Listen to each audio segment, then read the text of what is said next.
বন্ধুরা, চলছে পবিত্র ভাদ্র মাস। পরমেশ্বর ভগবান শ্রীকৃষ্ণ ও মা লক্ষ্মীর মাস। আর এই ভাদ্র মাসের তুলসী তলার এক চিমটে মাটি আপনাকে করবে কোটিপতি। বন্ধুরা, মাতা লক্ষ্মী নিজেই বলেছিলেন যে তুলসী তলার মূলে জড়িয়ে থাকা মাটি দিয়ে মানুষ কোটিপতি হয়ে যায়। হ্যাঁ বন্ধুরা, হিন্দু শাস্ত্র মতে এই তুলসী পাতা ও তুলসী গাছ অত্যন্ত পবিত্র। কিছু নির্দিষ্ট দেবদেবী ছাড়া প্রত্যেকটি দেবদেবীর পুজো আরাধনার ক্ষেত্রে এই তুলসী পাতার ব্যবহার করা হয়। বন্ধুরা, এই তুলসী গাছের যেমন অলৌকিক গুণাগুণ রয়েছে, এছাড়াও আয়ুর্বেদিকে এই তুলসী গাছ বা তুলসী পাতা অত্যন্ত উপকারিত ও অপরিসীম। বন্ধুরা, আপনারা যদি আপনার গৃহে তুলসী গাছ রেখে থাকেন আর শাস্ত্রমতে যদি কিছু বিধি নিয়ম মেনে চলেন, তাহলে জীবনে কখনো অভাব অনটন হয় না। হ্যাঁ বন্ধুরা, জীবনকে স্বচ্ছন্দে অতিবাহিত করা যায়। এক কথায় টাকার বন্যা আসে। এরই পাশাপাশি সংসারে সুখ ও শান্তি একেবারে ভরপুর হয়ে ওঠে। আপনি কল্পনাও করতে পারবেন না যে একটি তুলসী গাছের বা একটি তুলসী পাতার কতই যে গুণাগুণ এর মধ্যে লুকিয়ে রয়েছে। এই তুলসী গাছের কি অলৌকিক ক্ষমতা। বন্ধুরা, প্রাচীন শাস্ত্র অনুসারে বাড়ির মধ্যে তুলসী গাছ থাকলে মৃত্যুর দেবতা যমরাজও নাকি ঘরে প্রবেশ করতে পারে না। কথায় আছে, বাড়িতে তুলসী গাছ রোপণ করলে এই তুলসী গাছের মূল যত বিস্তৃত হয় ততই পুণ্য লাভ করা যায়। তাহলে আপনারা নিশ্চয়ই বুঝতেই পারছেন এই তুলসী গাছের কত মাহাত্ম্য। তাই এই তুলসী গাছ বাড়ির মধ্যে অতি অবশ্যই রাখুন এবং এই তুলসী পাতা দিয়ে প্রভু নারায়ণের পুজো আরাধনা করলে সারা জীবনের পাপ বিনষ্ট হয়ে যায়। বন্ধুরা, বাড়িতে যেদিকে তুলসীযুক্ত বায়ু প্রবাহিত হয় সেই দিকটা অত্যন্ত পবিত্র হয়। বন্ধুরা, সেই সঙ্গে সঙ্গে তুলসী গাছের মঞ্জুরি দিয়ে প্রভু নারায়ণের পুজো আরাধনা করলে অত্যন্ত পূর্ণ লাভ অর্জন করা যায়। বন্ধুরা, শাস্ত্রে বিশ্বাস করা হয় যে নর্মদা ও গোদাবরী নদীতে স্নান করলে যে পূর্ণ লাভ হয়, বাড়িতে তুলসী মহারানীর পুজো আরাধনা করলে সেই একই পূর্ণ লাভ হয়। বন্ধুরা, বাস্তুশাস্ত্র মতে বাড়িতে বা বারান্দায় তুলসী গাছ প্রতিষ্ঠা করে রাখলে তা উত্তর পূর্ব দিক করে রাখুন। একই সঙ্গে তুলসী গাছের নিচে একটি শালগ্রাম শিলা পাথর রাখুন। বন্ধুরা, এই শালগ্রাম শিলাকে প্রভু নারায়ণের প্রতীক হিসাবে মানা হয়। তাই যেই বাড়িতে তুলসী গাছের সঙ্গে সঙ্গে শালগ্রাম শিলা থাকে সেই বাড়িতে কোনোদিন বা কখনোই কোনো পরিস্থিতিতেই টাকার অভাব হয় না। সেই পরিবারে আর্থিক সচ্ছলতা বজায় থাকে।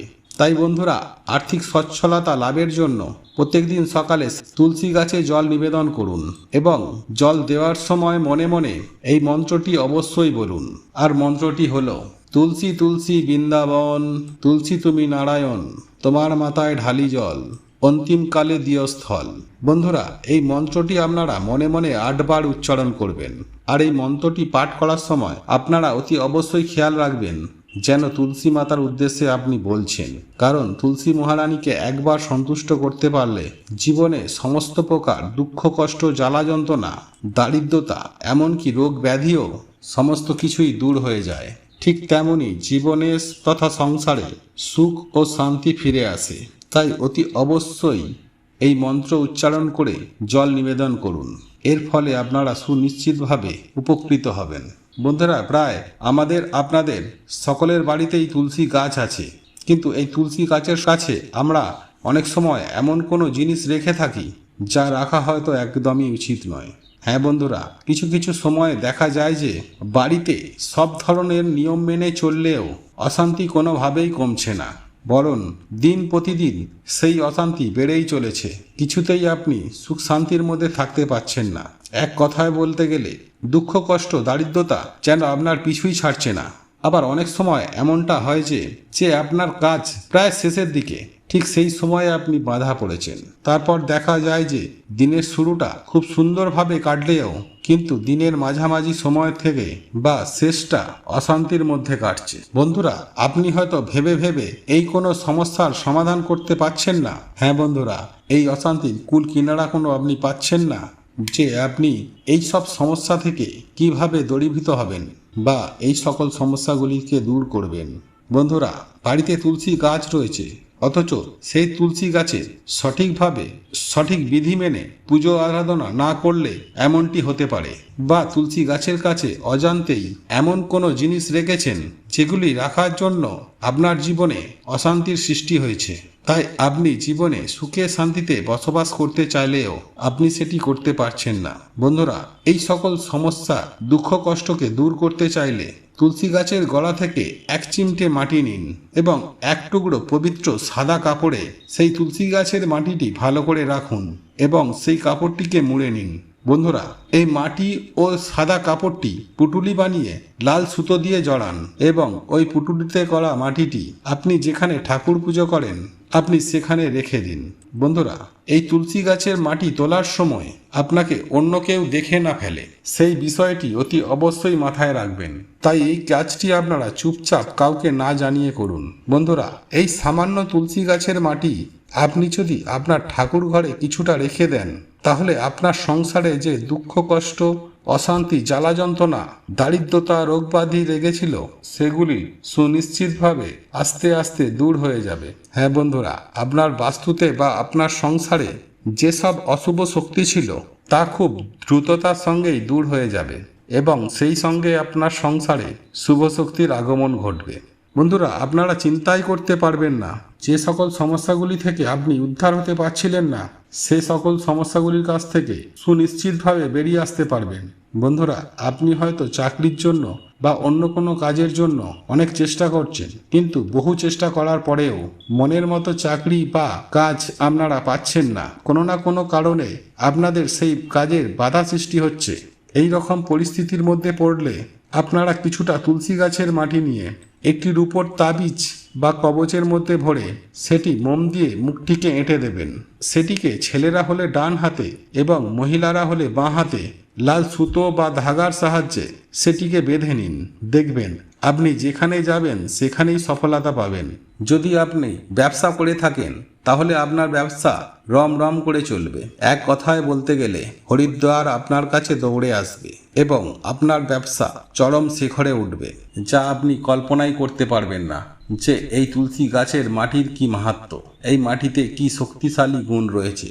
তাই তো বলি বন্ধুরা, আপনারা যদি আপনার ভাগ্যকে বদলাতে চান তাহলে এই উপায় বা ক্রিয়াটি একবার অবশ্যই করুন। বন্ধুরা, সেই সঙ্গে সঙ্গে আপনাদের জীবনে যদি প্রচণ্ড অর্থকষ্ট থেকে থাকে বা আপনারা হয়তো সারাদিন কঠোর অক্লান্ত পরিশ্রম করছেন, পর্যাপ্ত অর্থ ইনকাম করছেন, কিন্তু সেই অর্থ কোনো না কোনো কারণে খরচা হয়ে যাচ্ছে, সঞ্চয় বলে কিছুই হচ্ছে না, তাহলে এই রকম পরিস্থিতিতে আপনারা কিছুটা পরিমাণ তুলসী গাছের মাটি তুলবেন এবং একটি হলুদ কাপড় নেবেন এবং ওই তুলসী গাছের মাটিটি ওই হলুদ কাপড়ের মধ্যে রাখবেন এবং ওই হলুদ কাপড়ের মধ্যে মুড়িয়ে 3টি গিঁট বাঁধবেন এবং ওই 3টি গিঁট বাঁধার সময় প্রভু শ্রী হরির নাম স্মরণ করবেন, নতুবা হরে কৃষ্ণ কৃষ্ণ কৃষ্ণ হরে হরে, হরে রাম রাম রাম হরে হরে এই মহামন্ত্র আপনারা জপ করবেন।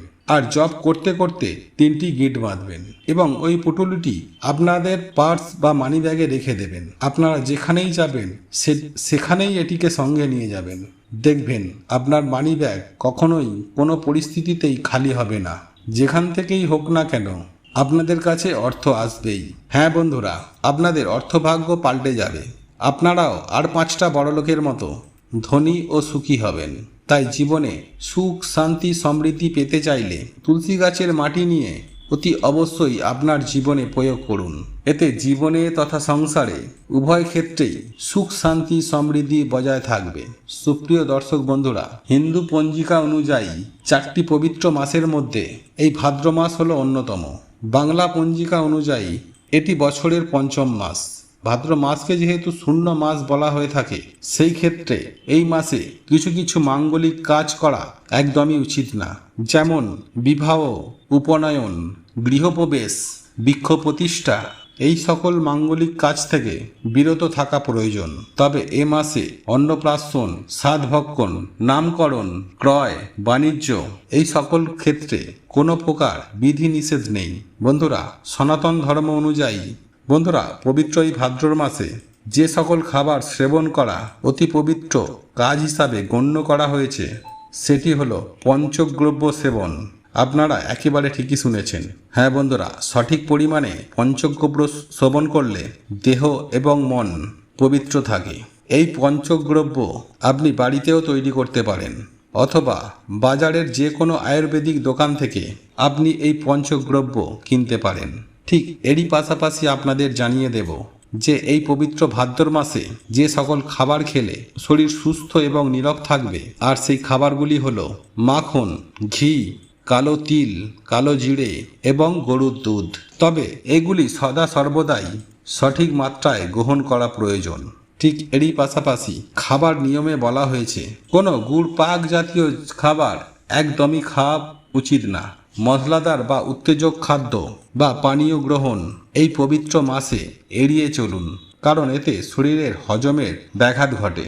বন্ধুরা, এই পবিত্র ভাদ্র মাস যেহেতু আধ্যাত্মিক সাধনার জন্য অত্যন্তই গুরুত্বপূর্ণ একটি মাস, তাই এই মাস বিশেষ করে তীর্থযাত্রার জন্য অত্যন্তই শুভ। তাই যদি আপনাদের পক্ষে সম্ভব হয় তাহলে আপনি কোনো তীর্থস্থানে এই মাসে ঘুরে আসতে পারেন। বন্ধুরা, পবিত্র এই ভাদ্র মাসে ভগবান শ্রীকৃষ্ণ জন্মগ্রহণ করেছিলেন এবং একই সঙ্গে শ্রী রাধারানীও জন্মগ্রহণ করেছিলেন। তাই সেই কারণেই এই পবিত্র ভাদ্র মাসে জন্মাষ্টমী বা রাধা অষ্টমী এই দুটি ব্রত পালন করতে পারেন, তাহলে আপনার গৃহের পক্ষে অত্যন্তই শুভ। এবং এরই সঙ্গে এই পবিত্র ভাদ্র মাসে অন্যতম একটি প্রধান উৎসব হল গণেশ চতুর্থী। তাই এই মাসেই গণেশ চতুর্থীর দিন গণেশজির পুজো আরাধনা করা খুব শুভ বলে মনে করা হয়। আর এই মাসের সবথেকে পবিত্রতম দিন হিসাবে গণ্য করা হয় এই মাসের একাদশী, অর্থাৎ অজা একাদশীর দিনটি। এই অজা একাদশীর দিন ভগবান শ্রী বিষ্ণুর উপবাস করা অত্যন্তই শুভ। তবে এই অজা একাদশীর দিন অন্নগ্রহণ নিষিদ্ধ।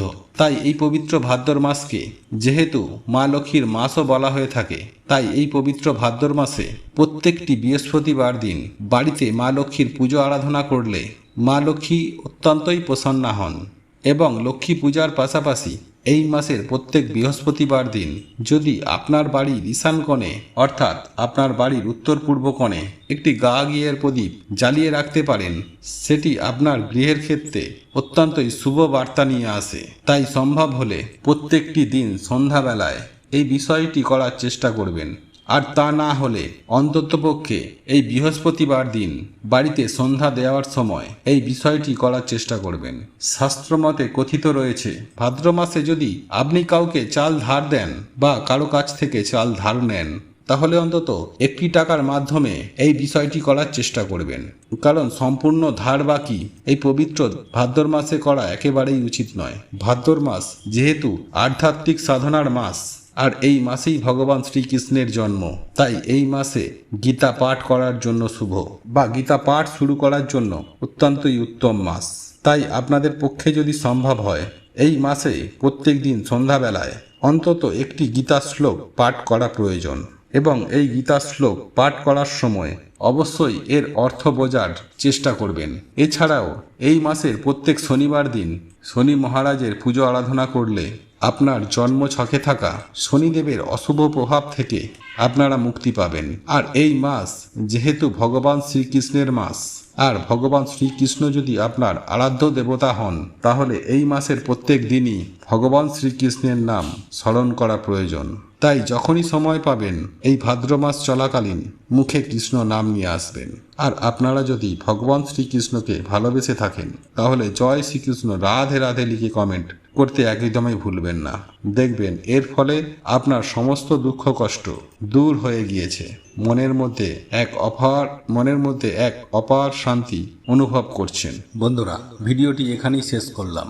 আপনাদের যদি এই ভিডিওটি পছন্দ হয়ে থাকে তাহলে ভিডিওটি লাইক করুন, কমেন্ট করুন, শেয়ার অবশ্যই করুন। জানবেন আপনার একটি শেয়ার অনেক মানুষকে উপকৃত করবে।